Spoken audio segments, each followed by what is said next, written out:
Coming up in today's newscast, the Palestinian Authority attempts to kick Israel out of the United Nations. Israel finally pays Eurovision 2019 organizers their down payment, and famous Israeli illusionist Uri Geller reveals an incredible discovery.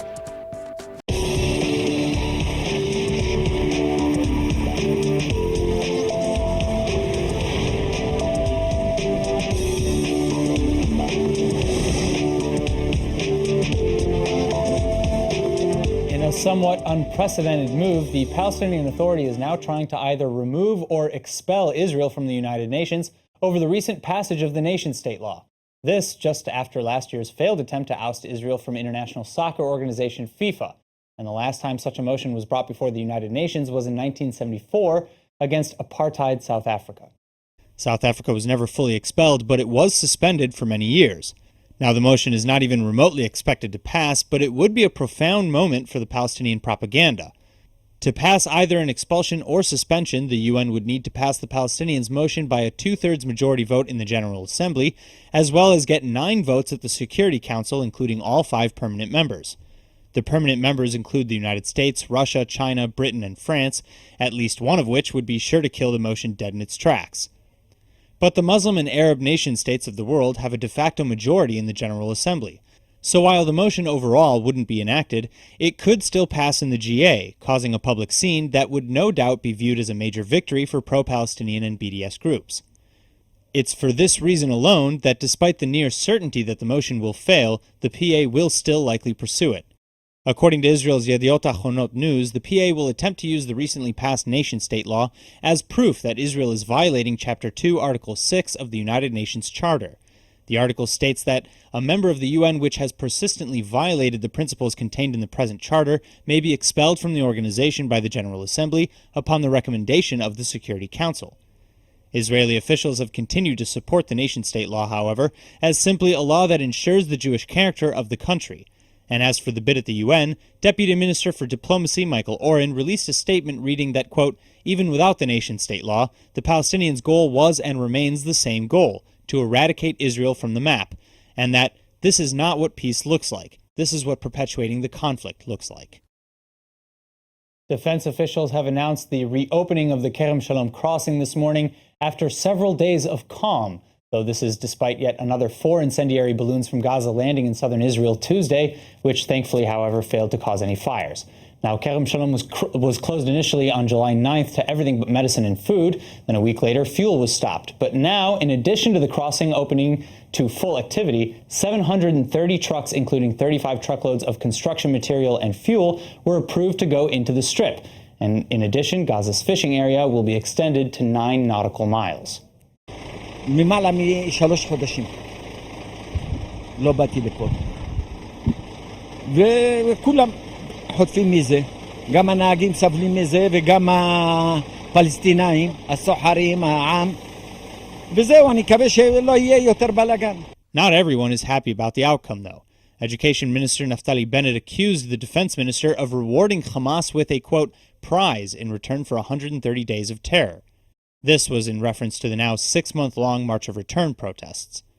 Bennett explained that, quote, this quiet will award Hamas total immunity to replenish tens of thousands of rockets threatening all parts of the country and allowing them to launch a war against Israel at a time and under conditions most convenient to them, ultimately leading to the opening of 2 highly dangerous fronts to the north and to the south, end quote. Lieberman, speaking this morning to Army Radio, however, said that Hamas has been significantly weakened over the last few days and understands that the next conflict would be much harsher. He continued that a ceasefire was never signed and that so long as there is quiet, Gaza residents will benefit. Along similar lines, some Israeli officials are now actually calling on the United States not to withhold funding from Palestinian refugee agency UNRWA, at least not in Gaza.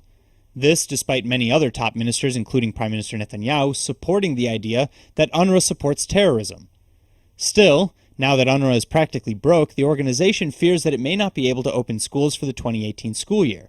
That means no jobs for thousands of teachers and staff, and over 500,000 children on the streets in the Middle East rather than in school. A situation that Israeli security and diplomatic officials say might deteriorate the humanitarian situation, in Gaza especially. هذا القرار سيعدم 1000 أسرة وكل أسرة متوسط الناس اللي في المجتمع 6 سيتحول 8000 عنصر في المجتمع إلى الجوع. We are running on empty. We simply don't have enough money to pay 22,000 teachers who in 711 schools provide a daily education for over 500,000 children in the Arab states and territories around Israel. The prospects of 500,000 children not in UN schools but on the streets of the Middle East is absolutely terrifying, and the international community should rightly be utterly alarmed. The Iranian economy is continuing its downward spiral following renewed United States sanctions against the Iranian Ayatollah regime. The regime holds the United States and other enemies of the state responsible for the recent issues, even downplaying or hiding recent protests in a bid to control the narrative. But many protests over several days, consisting of hundreds of people, have broken out across the country, including in Tehran, where on Saturday protesters chanted "Death to the Dictator" at a local soccer match. Well, now all these reports and more have experts across the world clamoring to figure out if a coup is on the horizon and whether it even be possible. Returning to the studio with more is founder and executive director of the Israel Institute for Strategic Studies, Dr. Martin Sherman. Dr. Sherman, thank you so much for coming in. Thank you for having me back. All right, so, let's start off with the big question. Is a coup possible? Is it on the horizon? Well, a coup is certainly possible, and it probably be much more possible, even probable, if the Obama regime had not displayed such appalling deceit in presenting the option as either accepting this atrocious deal that they put together or war. We see now that Iran is really a much weaker country than it was presented under Obama. It's not only the problem of the failing economy. You have a devastating drought there. You have ethnic tensions. And in the long run, I think nearly all tyrannical regimes implode under their own weight. So is that ultimately what the West wants? Is that what Israel or the United States wants? Well, I'm sure Israel and the current administration in the United States wants that. I'm not sure the previous administration in the United States wanted that. I think, again, it also shows how myopic and malevolent and misguided the opposition in Israel was to Netanyahu's attempt to block the deal, because he was presented as being overly quarrelsome, and the head of the opposition then, Herzog, said he trusted Obama to bring him a whole good deal, and immediately regretted what he said. So I certainly think that this is a positive line, a positive event that may be emerging. I think a lot depends on how resolute the United States will be and how much it can deter other countries from trading with Iran.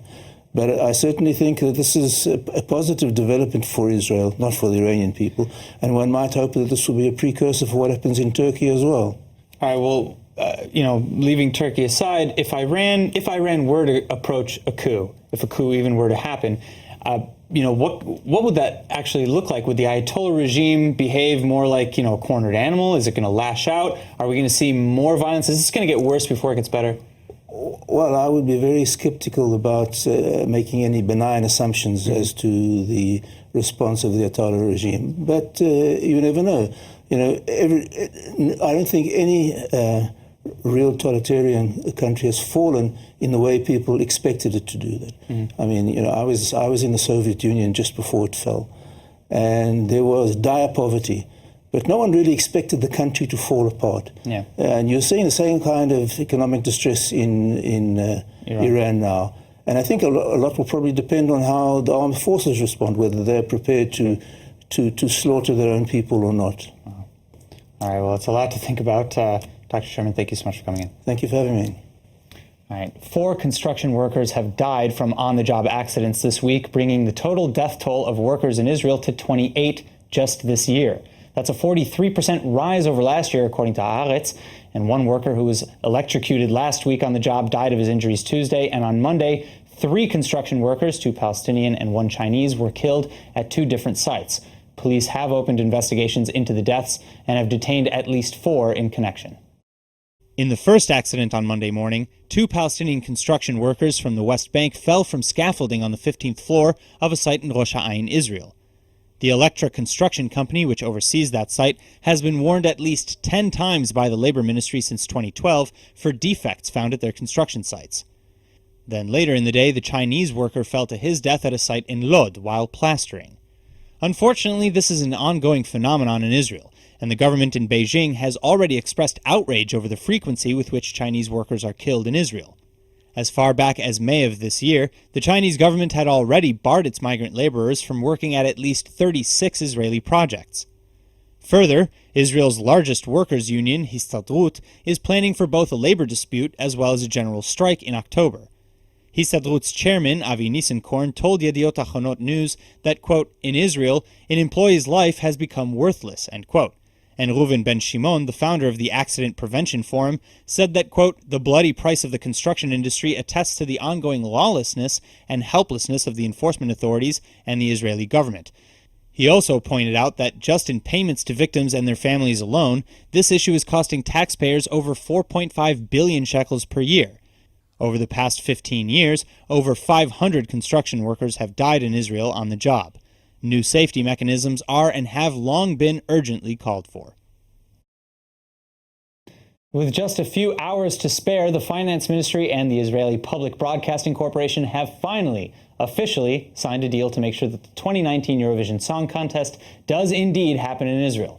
And Al TV's Emmanuel Kadosh has all the details. Thanks, Aaron. Well, this is pretty exciting news for Israelis all over the world. It was an honor to first win the actual contest, and now that all the drama surrounding the location of the contest itself is over, we can all relax and get really excited. All right, so explain, to walk us through some of this drama, though, because this decision really did come down to the wire. Right. So the Public Broadcasting Corporation, known as Kan, was scheduled to send a 12 million euro security deposit to the European Broadcasting Union by the end of yesterday in order to ensure that the competition itself will be held in Israel. And now, after a literal marathon of negotiations, Kan and the Finance Ministry have officially agreed to a deal. The broadcaster will take out a loan to cover the deposit, and the government, in turn, vowed to help fund the overall Eurovision production. Okay, now what if, for any reason, the deposit is forfeited? What happens then? Aaron, what are you trying to get at here? Thankfully, this isn't likely to happen. Kan officials came out with a statement yesterday saying, quote, the IPBC believes that the government of Israel will do everything in its capabilities to ensure a worthy and respectful Eurovision and to stand by its commitments. Okay, so let's hope, for full cooperation from both sides so that we can expect to see the best Eurovision competition in history. But tell me, how much is the whole thing going to cost? Right. Then? So the competition, which is slated for May 2019, could cost up to 35 million euros, which in shekels is something like 150 million. But it's been reported that Cannes' budget for all of 2018 stands at 747 million shekels. And that's why earlier in the year, Cannes was granted a 2-week extension on the deposit in order to get all the funds together, blaming the government for its inability to pay. At one point, even the mayor of Tel Aviv, Ran Hualdi, said that the Tel Aviv municipality would absorb the cost of the venue, which is the central cost of the event. Again, thankfully, it's all being worked out. Yeah, no, I mean, that makes sense. I can see how Huldai is ready to take things into his own hands, especially after what he saw happen with, the famous soccer player Lionel Messi. Right. Huldai even actually once said, quote, once again, there is no responsible adult. Just as they drove Messi out of Israel, now they're driving away the Eurovision Song Contest. Right. Which isn't far off. We've made some mistakes in the past when it comes to international events occurring here in Israel. And I think we all, have to stay calm and appreciate the fact that this is happening here at all. Exactly, yeah. Now, speaking of Huldai, what about the host city? Has that been worked out? Well, it's still reportedly between Tel Aviv and Jerusalem, but most reports indicate that will most likely be held in Tel Aviv, which for all of us living in the city means it'll be a lot easier to get to. And yes, that is me being very, very optimistic that I'm assuming that I'll even get tickets. Sure. That being said, Huldai made another point referring to the host city saying, quote, the event is broadcast to billions around the world. So no matter which city it takes place in, it'll give exposure to the beautiful, Israel that many in the world do not know. So now that the deposit has been paid, I think we should all take his advice and get ready and excited to hopefully see Israel win for a second year in a row. Who knows? Honestly, yeah. Of course, it's anyone's game, and we've seen crazy things happen in the last competition. But anyway, thanks for the update, Emmanuel. Thank you. After a 30-year-old Jerusalem woman underwent multiple failed attempts to fix the worn cartilage in her knee, she finally turned to Israeli startup Cartilage Ltd. For a completely new implant made of aragonite, a calcium carbonate mineral. And if all goes according to plan, the implant, called Agili C, would help the patient completely regenerate her cartilage and bone. Cartilage has very limited ability to be repaired, and so finding a solution for cartilage regeneration is one of the holy grails of medicine, says CartiHeal CEO Neil Altschulel. CartiHeal was founded in 2009 in partnership with Ben Gurion University, and they believe they've found the solution for mild to moderate damage or defects in the knee. Further, the surgery conducted earlier this month by Dr. Adi Friedman at Hadassah Medical Center, as well as the other 250 that are planned, are all part of the clinical trials that will hopefully lead CartiHeal to FDA approval. CartiHeal's Agili C implant has already been approved for CE certification in Europe, and some 400 European patients are now recipients to the Agili C.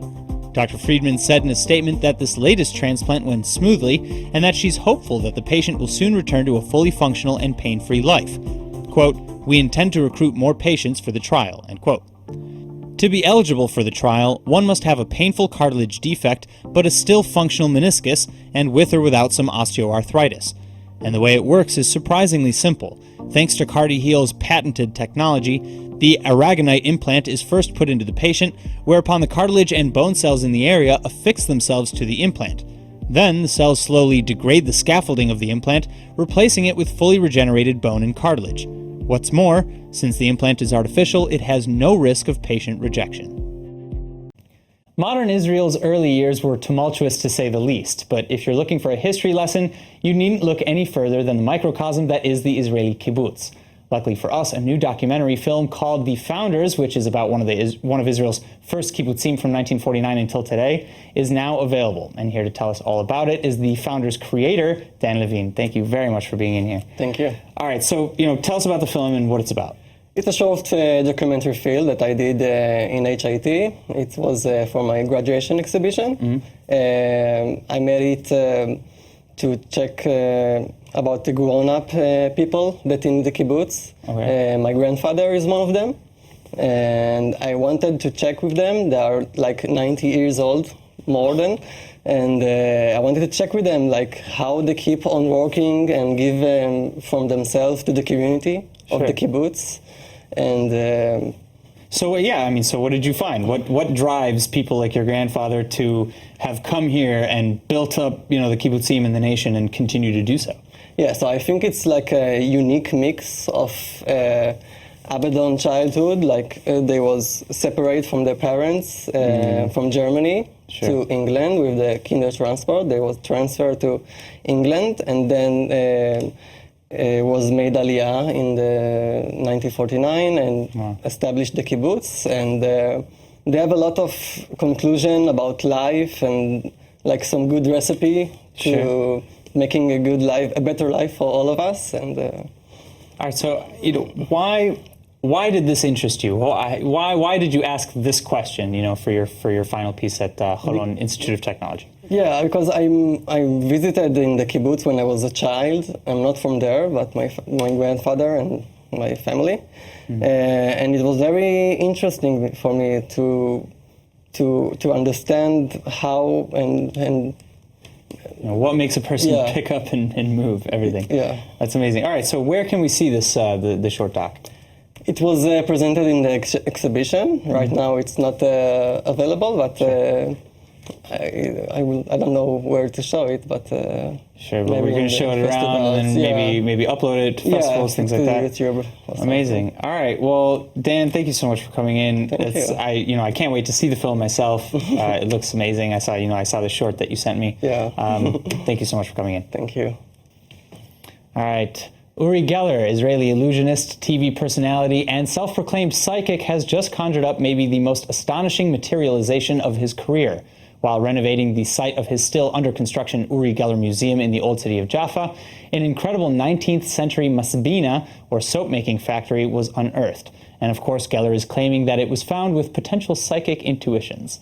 What you're seeing here is a soap factory. Hundreds of years ago, the Muslims did not use European soap because it was made from pig oil. So they started manufacturing olive oil soap. This is one of the factories. According to Dr. Yoav Arbel, a Jaffa expert with the Israel Antiquities Authority, this site, whose original ownership is still unknown, is the second of its kind to be found in Jaffa. The first is under the Jaffa Museum nearby. That being said, another potential soap factory was unearthed in the Ilana Gur Museum. The Uri Geller find, however, includes troughs for mixing raw materials, a large cauldron, a hearth, water cisterns, and underground storage vaults. They used to crawl in the chimney and they used to light up fire under this, and in here they would pour olive oil, and I think it would burn for 12 days, and then it would just seep through a hole from the side of the wall, and it would trickle out into that basin. What is astonishingly amazing is that everything is such good condition. Nothing is really broken or cracked. And from that basin, probably they used to move the liquid, which is already forming to be soap, into these coolers. And under here, there are two ponds, two pools, and probably that's where the soap solidated. And they would cut it with a rope and then pile them up to dry for, I don't know, a few weeks, and then export worldwide. Indeed, the olive oil soap industry was booming in the land of Israel from as far back as the 10th century to as recently as the start of the 20th century. Many utensils and other soap-making artifacts found at this site, though, will also go on display at the Uri Geller Museum. As for the 500 square meter museum itself, Geller says that it will hold his personal collection of possessions from his personal and professional life. Such artifacts include items from David Bowie, Michael Jackson, Elvis Presley, and much, much more.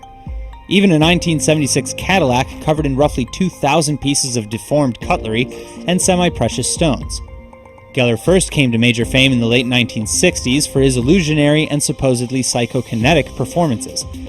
His tricks were infamously outed by James Randi on The Tonight Show in 1976, but his career persisted very successfully nonetheless. The museum is slated to open sometime next year. Cyclists of Israel, get ready, because finally the Israel Lands Authority Open Spaces Conservation Fund said Monday that it plans to invest 45 million shekels in cycling paths over the next 3 years. Now, unfortunately, no, I'm not talking about cycling paths in the cities, which badly need attention. I'm talking about some 600 kilometers of cycling paths to be added to the 600 kilometers of already existing trails, which will connect Mount Hermon in the north all the way to Eilat in the south. Israel Lands Authority Director Adiel Shomron described this as a large-scale project that will require careful planning and close cooperation between all the parties involved, both the municipal bodies in whose territories the areas are located, and at the national level as well.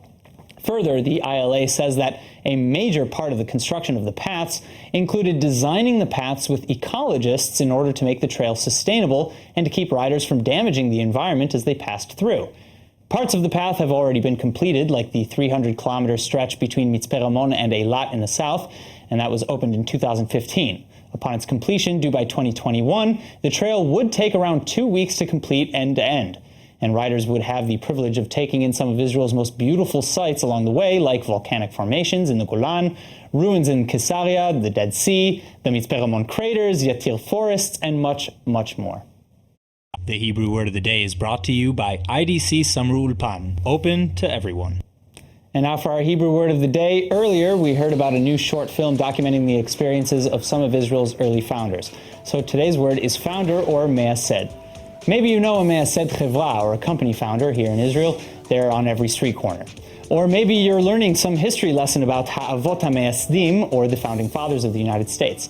Just remember that there are many types of meyasdim, or founders, and that as CEO of LinkedIn, Reid Hoffman once said, being a meyased or founder is a state of mind. So if done right, even if joining a group after day one, you can still be a meyased. Now let's go ahead and take a look at the weather forecast.